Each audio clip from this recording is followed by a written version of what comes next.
Hello दोस्तों आज मैं बात करने वाला हूँ बेस्ट इंडेक्स फंड्स के बारे में। तो दोस्तों इंडेक्स फंड्स वो फंड्स होते हैं जो किसी एक पर्टिकुलर इंडेक्स को अपने पोर्टफोलियो में रेप्लिकेट करते हैं। तो इसमें फंड मैनेजर को ज्यादा दिमाग नहीं लगाना पड़ता और ये फंड्स पैसिवली मैनेज फंड्स माने जाते हैं। अब ये फंड्स किन लोगों के लिए सही है? ये उन लोगों के लिए सही है जिनको कम रिस्क लेना है अपनी कैपिटल पे और उनको निफ्टी या किसी भी इंडेक्स की जितनी रिटर्न से ही वो सेटिस्फाइड है। अगर किसी को निफ्टी और बाकी इंडेक्स से ज्यादा की रिटर्न लेनी है तो वो एक्टिवली मैनेज फंड में इन्वेस्ट कर सकते हैं। अब दूसरी बात आती है कि इंडेक्स फंड में इन्वेस्ट करते हुए हमें किन बातों का ख्याल रखना चाहिए। तो सबसे पहले आपको दो चीजें इसमें देखनी होती है।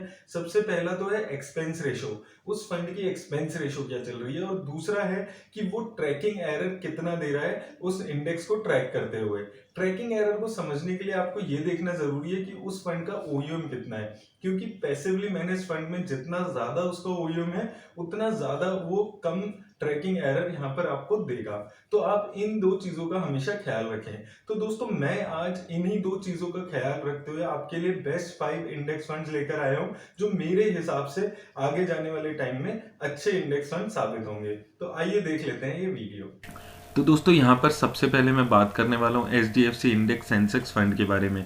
ये सेंसेक्स के जितना भी कंपनीज है उसको अपने पोर्टफोलियो में रेप्लिकेट करता है और अभी इस फंड का जो एसेट अंडर मैनेजमेंट चल रहा है वो 2000 करोड़ के आसपास चल रहा है और इसकी जो एक्सपेंस रेशियो है वो 0.1% है। और अगर हम सेंसेक्स के बारे में थोड़ा ब्रीफली बात करें तो सेंसेक्स जो है वो 30 लार्ज कैप कंपनीज को कंप्राइज करता है और जितनी भी ये कंपनीज हैं ये BSE में लिस्टेड होती है। अब आइए दोस्तों देख लेते हैं कि सेंसेक्स के इंडेक्स में मेजर कौन से सेक्टर्स यहाँ पर हमें दिख रहे हैं। तो सबसे ज्यादा जो वेटेज है वो फाइनेंशियल सेक्टर की यहाँ पर हमें दिख रही है 44% के आसपास, विद टेक्नोलॉजी सेक्टर यहाँ पे 17% है और एनर्जी सेक्टर भी 16% के आसपास यहाँ पर हमें दिख रहा है। FMCG और कंस्ट्रक्शन सेक्टर भी इसके पोर्टफोलियो में दिख रहा है हमें यहाँ पर। और अगर हम बात करें टॉप 10 कंपनीज की तो सबसे ज्यादा वेटेज रिलायंस का है 13% के आसपास। उसके अलावा HDFC बैंक का भी 12% के आसपास वेटेज है और वहीं इन्फोसिस, HDFC और ICICI बैंक का 8% के आसपास वेटेज हमें दिख रहा है। वहीं TCS, Kotak Mahindra bank, axis bank, HUL और ITC जैसी कंपनीज भी टॉप 10 कंपनीज में यहाँ पर हमें दिख रही हैं। अब अगर मैं बात करूं SIP में इस फंड ने कैसी रिटर्न दी है तो इस फंड ने 5 सालों में अगर आपने SIP शुरू कराई होती 1000 रुपये पर मंथ की तो 5 सालों में इस फंड ने 60,000 रुपये की लागत आपकी 90,000 के आसपास बना दी है यहाँ पर, जो कि काफ़ी अच्छी यहाँ पर हमें रिटर्न मानी जा सकती है। अब आइए दोस्तों देख लेते हैं कि दूसरा फंड जो है वो आपका कौन सा है यहाँ पर। अब अगर हम दूसरे फंड पर जहाँ पर चलते हैं तो दूसरा फंड है निफ्टी 50 का UTI इंडेक्स फंड। तो ये फंड जैसे कि इसके नाम से भी हमें पता चल रहा है निफ्टी 50 का जो इंडेक्स है उसको अपने पोर्टफोलियो में रेप्लिकेट करने की कोशिश करता है और जो इसका एसेट अंडर मैनेजमेंट चल रहा है वो 3300 करोड़ के आसपास का यहाँ पर चल रहा है और इसकी एक्सपेंस रेशो भी बेहद कम है, सिर्फ 0.1% की एक्सपेंस रेशो यहाँ पर ये फंड चार्ज कर रहा है। अगर मैं निफ्टी 50 के इंडेक्स के बारे में आपको ब्रीफली यहाँ पर बताता हूँ तो निफ्टी 50 का जो इंडेक्स है वो 50 लार्ज कैप कंपनीज को अपने पोर्टफोलियो में यहाँ पर रखता है और ये सारी ही कंपनीज नेशनल स्टॉक एक्सचेंज में लिस्टेड है। दोस्तों निफ्टी 100 एक इंडेक्स है, उसमें से ये चुन के 50 कंपनीज इस इंडेक्स में लाई जाती हैं। अब आइए दोस्तों देख लेते हैं कि इस इंडेक्स में मेजर कौन से सेक्टर्स कवर होते हैं। अब अगर हम इस इंडेक्स की सेक्टर्स पे बात करें तो इस इंडेक्स में भी सबसे ज़्यादा पैसा अपना फाइनेंशियल सेक्टर में है 40%, देन टेक्नोलॉजी सेक्टर में 16%, एनर्जी सेक्टर में 15%, FMCG सेक्टर में 7.5% और ऑटोमोबाइल सेक्टर में 6% के आसपास दिख रहा है। तो दोस्तों निफ्टी 50 और सेंसेक्स के जो 30 शेयर्स हैं लगभग सेम ही यहाँ पर हमें दिख रही है सेक्टर एलोकेशन। आप अगर देखेंगे फाइनेंशियल, टेक्नोलॉजी, एनर्जी और FMCG सेक्टर लगभग यहाँ पर सेम हमें दिख रहा है। अब अगर हम कंपनीज पे भी यहाँ पर बात करते हैं तो टॉप की कंपनीज भी यहाँ पर हमें सेम ही दिख रही है। सबसे ज़्यादा इसकी वेटेज है रिलायंस में 11% के आसपास, वहीं HDFC बैंक में भी 11%, वहीं इन्फोसिस, HDFC और ICICI बैंक में 7% के आसपास वेटेज मुझे दिख रही है। उसके अलावा TCS, Kotak Mahindra, HUL, axis bank और ITC जैसी कंपनीज निफ्टी 50 की टॉप 10 कंपनीज में शुमार है। तो दोस्तों निफ्टी 50 और सेंसेक्स की जो कंपनीज है, सेक्टर्स हैं, वो लगभग सेम दिख रहा है। बस मेजर फर्क यहाँ पर ये है कि निफ्टी 50 में 50 लार्ज कैप कंपनीज हैं, वहीं सेंसेक्स में सिर्फ 30 लार्जर कंपनीज हैं। तो ये एक मेजर डिफरेंस इन दोनों ही इंडेक्सेस में रहता है। अब अगर हम रिटर्न पे यहाँ पर बात करते हैं तो रिटर्न भी लगभग इन दोनों ही फंड्स की सेम दिख रही है। अगर हमने एसआईपी की बात करते हैं, 1000 रुपये से एसआईपी शुरू कराई होती तो 5 सालों में 60,000 रुपये की लागत आपकी इस फंड ने 90,000 रुपये के आसपास बना दी है। भाई 1, 2 और 3 सालों में भी इस फंड ने अच्छा ही यहाँ पर हमें रिफंड देते हुए दिख रहा है। अब आइए दोस्तों तीसरे इंडेक्स फंड की तरफ हम चलते हैं। तीसरा इंडेक्स फंड जो मैं आपके लिए यहाँ पर चूज करके लाया हूँ वो है निफ्टी 50 का ही एक दूसरा index, UTI Nifty next 50 index fund. तो दोस्तों ये फंड जो है वो निफ्टी नेक्स्ट 50 इंडेक्स जो है उसको अपने पोर्टफोलियो में रेप्लिकेट करने की कोशिश करता है। और अब जब इसका ओयूएम पे हम बात करते हैं तो 864 करोड़ का ओयूएम अभी इस फंड का चल रहा है। और इसकी एक्सपेंस रेशो यहाँ पर थोड़ी हमें ज़्यादा दिख रही है। एक्सपेंस रेशो इसकी 0.34% हमें दिख रही है, यहाँ पर चल रही है जो। अब निफ्टी नेक्स्ट 50 के बारे में अगर मैंने आपको बताऊं तो दोस्तों मैंने अभी आपको बताया था कि निफ्टी 100 एक इंडेक्स है, उसमें से 50 कंपनियां जो हैं वो निफ्टी 50 में चली जाती हैं और जो बाकी 50 कंपनी बच जाती है वो निफ्टी नेक्स्ट 50 इंडेक्स में आ जाती हैं।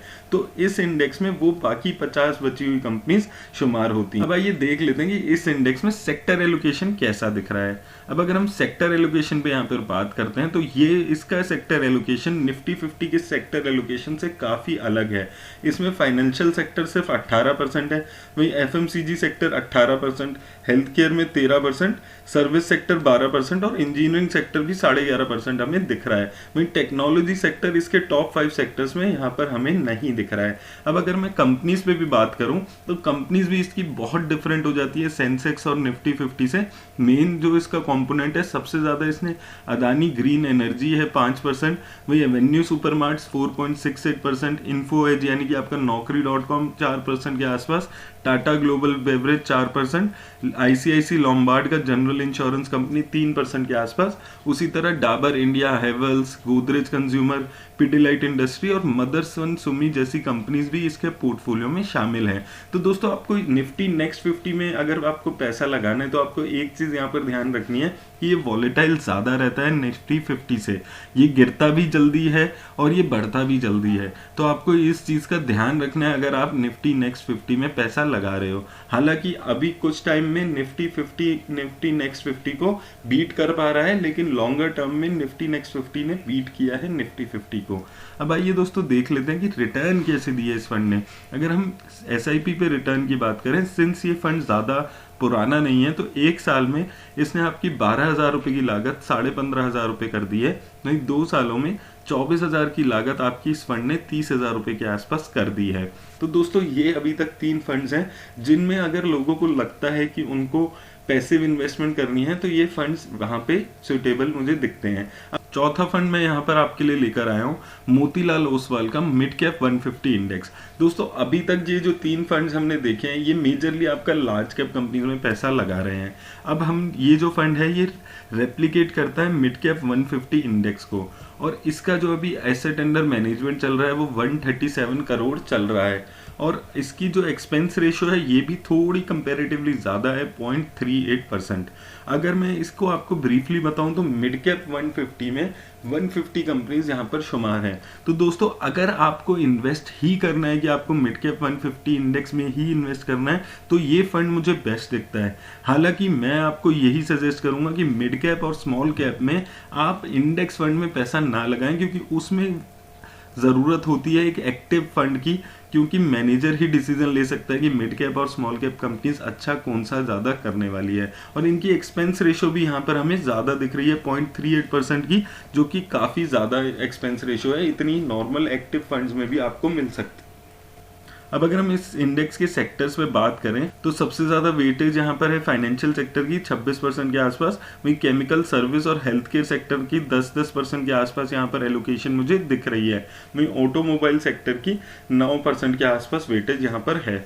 अगर हम बात करें इसकी कंपनीज पे तो सबसे ज़्यादा एलोकेशन है यहाँ पे अपोलो हॉस्पिटल एंटरप्राइजेस की 2.5% के आसपास, वहीं श्रीराम ट्रांसपोर्ट फाइनेंस की 1.98, वोल्टास की भी 2% के आसपास, OEM finance India, Adani enterprise, Jubilant food work, Cholamandalam finance, yes bank, Zee entertainment और अशोक लेलैंड, ये सारी ही कंपनीज यहाँ पर 1.5-2% की हमें एलोकेशन दिख रही है। इसका मेजर रीजन दोस्तों ये है कि यहाँ पर आप 150 कंपनीज में इन्वेस्ट कर रहे हो एक साथ, तो एलोकेशन इतना ही कम यहाँ पर हमें देखने वाला है। और मेरे हिसाब से यहाँ पे आपको ज़्यादा बेनिफिट नहीं होगा अगर आप मिड कैप 150 में इन्वेस्ट करते हैं। इससे अच्छा आप कोई एक्टिव मिड कैप फंड ही चुने, इंडेक्स फंड को आप अवॉइड कर सकते हैं। लेकिन अगर आपको इंडेक्स में मिड कैप में ही जाना है तो आपके लिए ये फंड मेरे को सबसे अच्छा दिख रहा है।